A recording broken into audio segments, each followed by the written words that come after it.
Alors que le nom de Dieu soit béni. Nous allons prendre le livre de vie et aller dans le livre de 1 Samuel, chapitre 23. Chapitre 23. 1 Samuel, chapitre 23. Nous allons voir une petite histoire. Ce soir, le thème de mon message.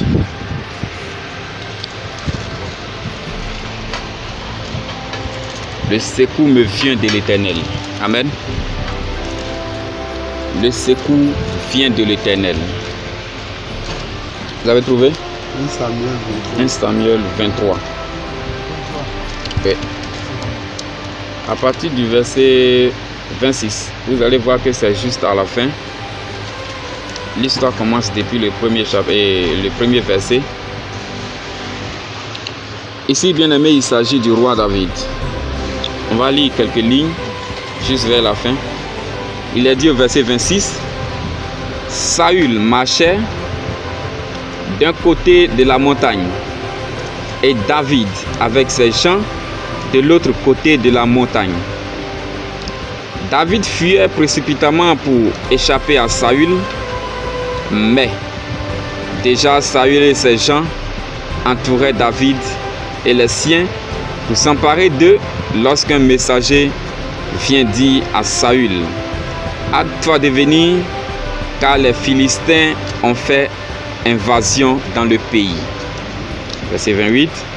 Saül cessa de poursuivre David et il s'en retourna pour aller à la rencontre des Philistins. C'est pourquoi l'on appela ce lieu Séla Amaklékot. Amen.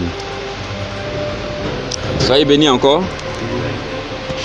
Bien aimé, ce soir, je voudrais qu'on pense à quelque chose, qu'on réfléchisse sur ce thème du secours qui nous vient de l'Éternel. Vous allez voir que ce dont il s'agit ici, il y a un nom qui sort beaucoup, Saül, et le deuxième nom encore, David. Amen. Quand nous prenons l'histoire du peuple d'Israël, il est arrivé qu'un jour, le peuple a demandé qu'il y ait un roi en Israël. Amen. C'était sous le prophète Samuel. Et ça ne va pas plaire même à Samuel et Dieu aussi, tout ça. Mais Dieu va dire, bon, si vous avez demandé un roi, je suis obligé de vous l'accorder. Amen. Et Dieu va choisir le roi, enfin, l'enfant Saül, qui va devenir roi sur Israël. Amen. Et la Bible dit que par la suite d'un péché, d'une désobéissance, Saül sera rejeté. C'est-à-dire que Dieu va enlever sa main sur lui.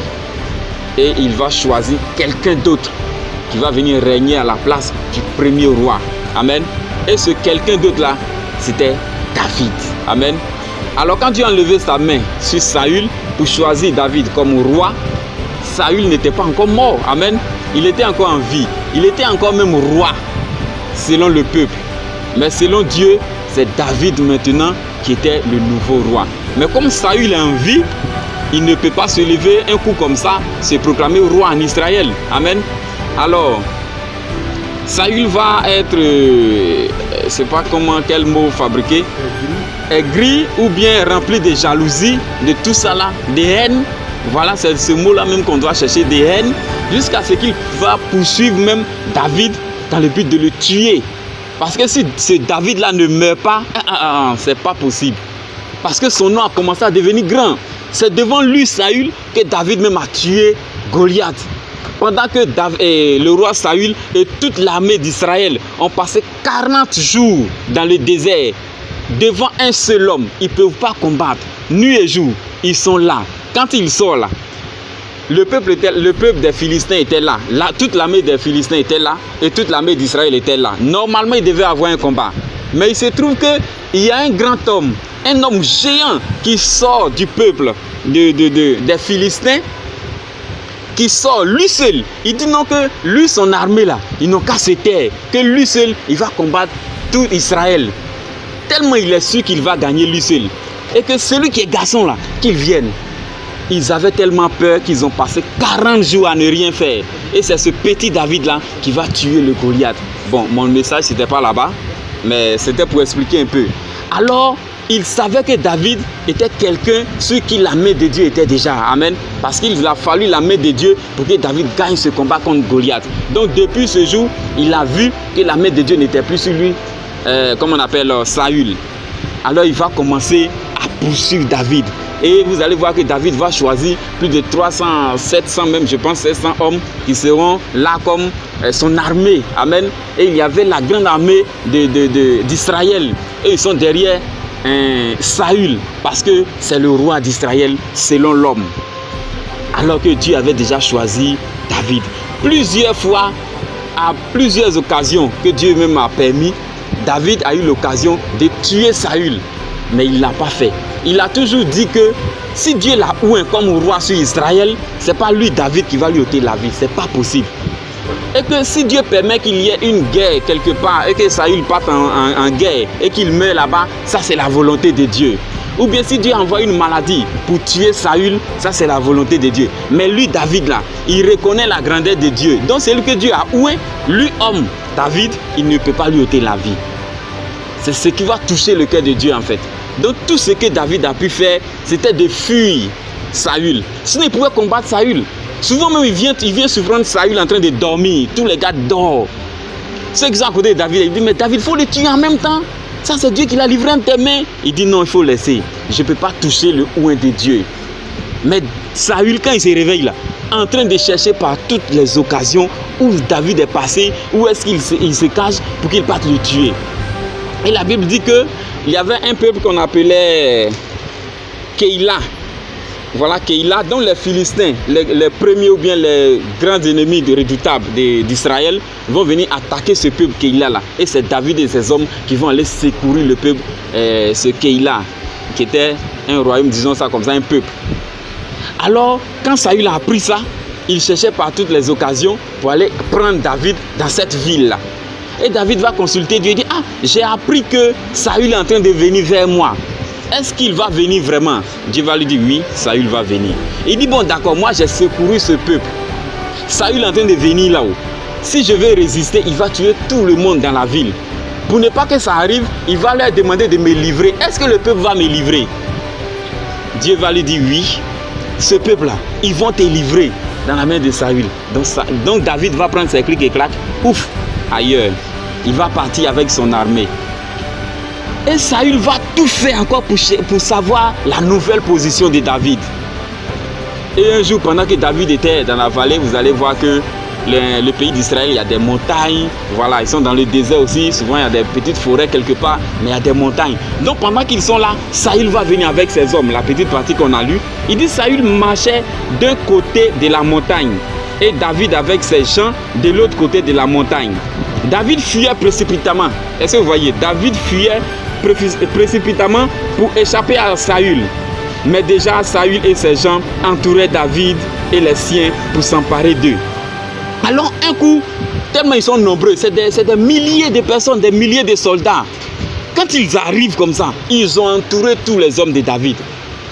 David même de un, il ne voulait pas combattre contre Saül. En même temps aussi, il n'avait pas assez d'hommes. Mais il sait que le jour où il y a combat là, Dieu va le secourir. Mais lui-même de sa propre volonté, il ne veut même pas combattre. C'est pourquoi il passait son temps à fuir. Et du coup, l'ennemi l'a entouré. Vous allez voir que tous les passages des psaumes où David a écrit, c'était à cause de ces trucs comme ça. Quand il dit que l'Éternel me secoue de tel ennemi, qu'il met sa main et qu'il renverse tel ennemi, c'était ça. Parce qu'il avait choisi l'Éternel comme son rocher. Parce que lui là, il sait que quand il va en combat, c'est Dieu qui fait qu'il gagne. Et du coup, voilà l'ennemi qui est là. Amen. Et David ne sait pas qu'est-ce qu'il va faire.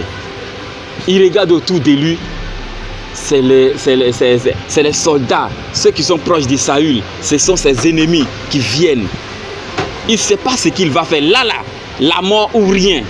David était au milieu. Il ne sait pas ce qu'il va faire. Vous allez voir ce que Dieu va faire. Il dit, mais déjà Saül et ses hommes entouraient David et les siens pour s'emparer d'eux. Lorsqu'un messager vient dire à Saül, à toi de venir, car les Philistins ont fait invasion dans le pays. Saül cessa de poursuivre David et il s'en alla et il s'en retourna pour aller à la rencontre des Philistins. Amen. Et du coup, Vous allez voir que quand vous lisez Psaume, le deuxième passage qu'on devait lire, c'était ça. Psaume 21, David dit, je lève mes yeux vers les montagnes. D'où me viendra le secours? Et le verset 2 dit, le secours me vient de l'Éternel qui a fait les cieux. Qui a fait les cieux et la terre. La chanson. J'ai levé les yeux vers les montagnes. C'était ça. David était arrêté au milieu, lui et sa petite armée, en train de regarder les ennemis qui s'approchaient. Tous étaient armés des gens de Saül. Il ne sait pas ce qu'il va faire. Il est arrêté là, il les regarde. Il lève ses yeux. Il dit, je lève mes yeux vers les montagnes. D'où me viendra le secours? Il n'y a pas de secours si ce n'est pas l'Éternel Dieu lui seul. Et il dit, le secours me vient de l'Éternel. C'est à cause de cette occasion-là que David a écrit ce psaume de 121. Je lève mes yeux vers les montagnes. D'où me viendra le secours? Le secours me vient de l'Éternel. Regardez ce que Dieu a fait. Pendant que Saül était prêt à mettre la main sur le peuple, enfin, sur les gens de David, et David lui-même, parce que c'était ça le but, de tuer David même, quelqu'un va quitter je ne sais où, qui va venir dire à Saül, yeah, laisse David, viens vite, parce que tes ennemis, les Philistins, là, ils ont envahi tout Israël. Et Saül va comprendre que c'est mieux qu'ils retournent avec toute son armée pour aller combattre les Philistins, ses grands ennemis, que de commencer à poursuivre David. Parce que s'il s'en va qu'il gagne la guerre, il va encore venir poursuivre David. Donc c'est pas possible qu'il attrape David. Amen. Et il va laisser disons cet objectif-là. Amen. Cette mission de tuer David. Il va abandonner ça et il va retourner rapidement avec toute son armée. Plus de 20 000 armées. 20 000 hommes, disons. Et ils vont retourner pour aller combattre les Philistins. Ça, c'est ce que Dieu a fait. Dieu a permis que les ennemis de Saül viennent et qu'ils tombent sur Israël. Pour que quelqu'un quitte là-bas, venir dire au roi, viens vite parce que tes ennemis sont derrière toi. Là, il n'y a personne dans la ville. C'est des vieux, c'est des femmes, c'est des enfants. Tous les hommes qui ont des bras valides qui peuvent combattre là. Saül les a tous ramassés à cause de David. Il n'y a personne. Si tu ne viens pas, ils vont brûler Israël. Et le roi Saül va prendre son armée, ils vont se retourner. Et voilà comment l'Éternel va opérer ce miracle-là devant tout le monde pour que la vie de David soit sauvée. Sinon, il mourrait. Amen. C'est pourquoi je prends le thème la victoire ou encore la délivrance appartient à l'Éternel. Le secours me vient de l'Éternel. Parce que quand tu te retrouves dans des moments difficiles, quand tu te retrouves dans des moments compliqués, où l'homme ne peut plus rien faire dans ta vie, ou quand toi-même tu regardes là, c'est pas l'argent, c'est pas l'homme, c'est pas parole, c'est pas connaissance, tu es assis là, tu peux rien faire. Ou quand tu sais que c'est Dieu qui peut agir, il faut vraiment regarder à Dieu comme David l'a fait. Il dit David était au milieu, il regardait au-dessus de la montagne comme ça. Quand il regarde autour de lui là, c'est des soldats ennemis. En quelques secondes, on pouvait tous les tuer. Parce que je suis sûr que David n'allait pas combattre. À cause de ce qu'il ne veut pas tuer Saül. Et il dit, je lève mes yeux vers les montagnes. D'où me viendra le secours? Il n'y a pas de secours. Il n'y a pas qu'un autre peuple va quitter là-bas pour venir aider David là. Là où il était quitté à Keïla, les hommes de Keïla ne peuvent pas venir secourir David. Parce que c'est eux-mêmes qui ont trahi David. C'est eux qui ont dit à Saül que viens vite parce que David se cache dans notre ville. Amen. Alors que David venait de les sauver contre les Philistins. Et voilà que Dieu va envoyer l'ennemi d'Israël pour venir combattre. Vous allez voir, Dieu avait choisi Israël. Mais à cause de David, il va permettre que l'ennemi les attaque. Parce qu'il veut sauver la vie de David. Amen. Alors aujourd'hui, il faut choisir l'Éternel comme ton rocher. Quand David dit que l'Éternel est mon rocher, il est mon berger, il est mon bouclier. Parce que tout ce qui est comme un instrument de guerre, David dit que lui là, tous ces instruments de guerre là, c'est Dieu. Bouclier, quoi encore, casque, ceinture, il dit c'est Dieu. Rocher où il va se cacher parce qu'il s'est confié à Dieu. Tout ce qui est comme combat, il dit lui David, c'est Dieu qui peut combattre pour lui. Alors il va lever ses yeux, il va dire Dieu dans cette situation là, c'est toi seul qui peux faire quelque chose. Le secours me vient de l'Éternel. Alors c'est un bon exemple. C'est quelqu'un quand Dieu a dit que c'est l'homme selon mon cœur. Un jour il ne s'est pas levé comme ça pour dire David, je t'aime trop, tu es trop beau ou bien tu as tellement d'argent. Non, non, non, non. C'est le fait que David a choisi l'Éternel seul comme Dieu, comme Sauveur et Seigneur. comme son appui, comme son rocher.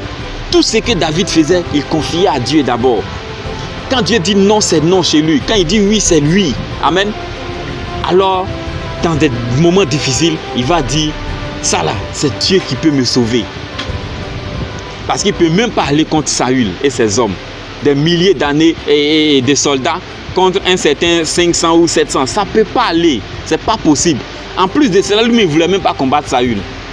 Et le secours va venir de l'Éternel. Dieu va permettre qu'on attaque Israël et qu'on vienne informer Saül. Sinon, on peut ne pas venir informer. Et puis Saül va venir de prendre David d'abord. Il va finir de prendre David d'abord. Et puis il va aller trouver que les Philistins ont brûlé la ville. Mais ça ne s'est pas passé comme ça. Dieu a envoyé quelqu'un, un messager qui est sorti de nulle part, qui est venu dire à Saül, ils sont en train de t'attaquer, viens vite. Et il a laissé David. Et c'est comme ça que Dieu a sauvé David.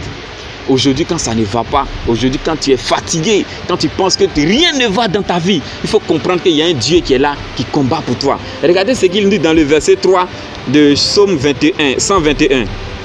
Il dit, il ne permettra pas, il est mis pour l'Éternel, il ne permettra point que ton pied chancelle. Celui qui te garde ne sommeillera point. Voici, il ne sommeille ni ne dort, celui qui garde Israël. C'est David qui dit ça. Dieu ne dort pas. C'est-à-dire, il est assis là, il est en train de surveiller son peuple, en train de nous protéger, en train de planifier toutes ces choses pour que nous comme ça là, on soit en vie, pour qu'on reste en vie, parce qu'il a dit qu'il ne veut pas notre mort. Et Dieu nous donne toujours des secondes chances. Il est en train de nous protéger, en train d'attendre que nous revenions à lui. Et c'est un cœur comme ça qu'il cherche. Quelqu'un qui va placer toute sa confiance en lui. Quelqu'un qui va dire que moi, tout mon tout là même là, c'est Dieu. Quand il dit que tu es tout pour moi, la chanson vous connaissez, tu es tout pour moi, oh c'était ça. Tu es tout pour moi, c'est quoi? Quand tu es malade, Dieu est ton docteur. Quand tu as faim là, il faut comprendre que celui qui doit te donner à manger, c'est Dieu. Quand tu n'as pas l'argent, ta richesse, c'est Dieu.